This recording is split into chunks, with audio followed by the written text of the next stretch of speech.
Halo teman-teman, ini kulkas rusak.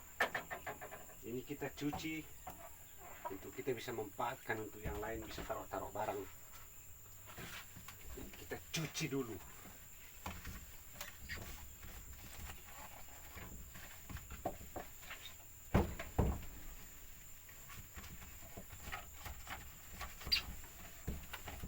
Di kebun apa saja yang rusak kita bawa, kita manfaatkan di kebun.